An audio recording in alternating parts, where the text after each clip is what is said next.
निराधार योजनेअंतर्गत येणारे सर्व लाभार्थी, मग त्यामध्ये विधवा पेन्शन योजना असेल, तसेच दिव्यांग पेन्शन योजना असेल, श्रावणबाळ पेन्शन योजना असेल, ज्येष्ठ नागरिकांसाठी पेन्शन योजना असेल, अशा सर्व योजनांच्या लाभार्थ्यांसाठी आजचा व्हिडिओ अतिशय महत्त्वाचा आहे. कारण तुम्हाला 2 कागदपत्रे जमा करायची आहेत. जर तुम्ही ती कागदपत्रे जमा केली नाही तर तुमचा लाभ हा बंद केला जाणार आहे. आता दिव्यांग पेन्शन योजना आणि बाकीचे जे पेन्शनधारक आहेत, या पेन्शन धारकांचे डिपार्टमेंट जरी वेगळे असले, म्हणजे विभाग जरी वेगळे असले, तरी त्यांना कागदपत्रे मात्र सारखीच जमा करायची आहे. तर ही कागदपत्रे कोणती असणार आहेत तेच आपण आजच्या व्हिडिओमधून पाहणार आहोत. त्यामुळे व्हिडिओ स्किप न करता शेवटपर्यंत पाहायचं. चॅनलवर पहिल्यांदा आला असेल तर अशाच महत्त्वपूर्ण आणि गव्हर्नमेंटच्या नवीन अपडेट्ससाठी चॅनल सबस्क्राईब करा. त्याचबरोबर शेजारील बेल आयकॉन सुद्धा ऑन करून ठेवा, म्हणजे असेच महत्त्वपूर्ण अपडेट तुमच्यापर्यंत रेग्युलर पोहोचत राहतील. तर नमस्कार, मी पूनम आणि तुम्ही पाहत आहात पुन्हा एक नवीन अपडेट. तर संजय गांधी निराधार योजनेअंतर्गत येणारे निराधार बांधव, दिव्यांग बांधव असतील, श्रावणबाळ पेन्शन योजनेचे बांधव असतील, वृद्धापकाळ पेन्शन योजनेचे बांधव असतील, की बाकी सर्व निराधार जे बांधव आहेत, या बांधवांसाठी एक महत्त्वपूर्ण GR हा काढण्यात आलेला आहे. या GR मध्ये सांगण्यात आलेले आहे की 2 कागदपत्रे आहेत, ती 2 कागदपत्रे तुम्हाला तहसीलदार कार्यालयामध्ये जमा करायची आहेत. आणि जर तुम्ही कागदपत्रे जमा केले नाही तर तुम्ही इथून पुढच्या लाभापासून वंचित राहू शकाल. म्हणजे लाभ कोणते? जर तुम्हाला महिन्याला 1,500 आणि दिव्यांगांना 2,500 रुपये जे मिळतात त्याच्यापासून तुम्हाला त्याचा लाभ हा थोडक्यात तुम्हाला मिळणार नाही. तर ही कागदपत्रे कोणती? तर पहिलं कागदपत्र आहे ते म्हणजे तुमचं बर्थ सर्टिफिकेट आहे. बर्थ सर्टिफिकेट म्हणजे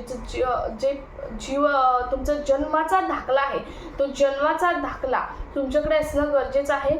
जन्माचा दाखला जर तुमच्याकडे नसेल तर तुम्ही नवीन काढून घ्यायचा आहे. आता नवीन काढण्यासाठी तुम्हाला अर्ज करायचा आहे आणि तो तुम्हाला काढून दिला जातो. परंतु त्यामध्येही एक अपडेट आहे.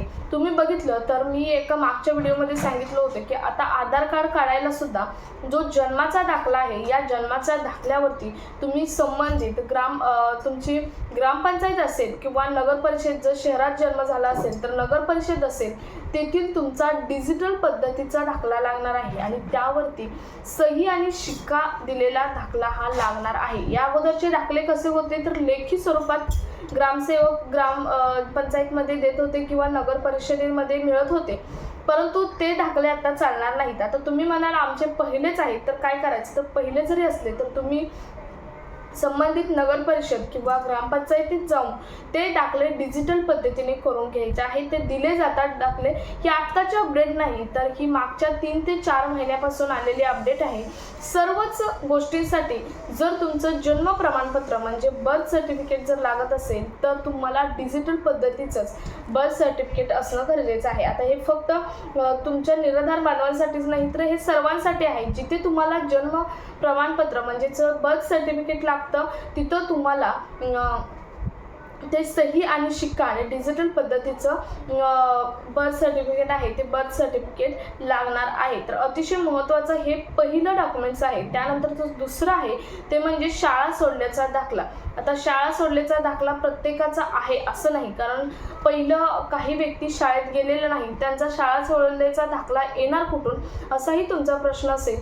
तर शाळा सोडल्याचा दाखल्याबद्दल किंवा कोणतीही अपडेट आली नाही, परंतु ही 2 कागदपत्रे सांगितलेली आहेत. त्यामध्येही काहीतरी अपडेट आणतील. ज्यांचा शाळा सोडल्याचा दाखला नाही त्यांच्यासाठी काहीतरी ऑप्शन आणतील, ते आपण आपल्या चॅनलवर त्यावेळी पोस्ट करू. परंतु जे शाळा शिकलेले आहेत आणि शाळा सोडल्याचा दाखला त्यांच्या जवळ नाही, तर तुम्ही संबंधित शाळेत भेटून तुमचा दाखला हा पुन्हा काढू शकता शाळेचा. म्हणजे त्या वेळेचं तुम्ही रेकॉर्ड सांगून पूर्णपणे रेकॉर्ड सांगितल्यानंतर तुम्हाला तो दाखला हा दिला जाणार आहे. तर अतिशय महत्त्वाची ही 2 कागदपत्रे आहेत, जी की दिव्यांग बांधव म्हणजेच किंवा निराधार बांधवांसाठी सर्वांसाठीच अतिशय महत्त्वाची ही 2 कागदपत्रे असणार आहे. तर अतिशय महत्त्वाचा हा व्हिडिओ जास्तीत जास्त निराधार बांधवांपर्यंत शेअर करा. भेटूयात पुढच्या एका नवीन अपडेट सोबत. तोपर्यंत धन्यवाद.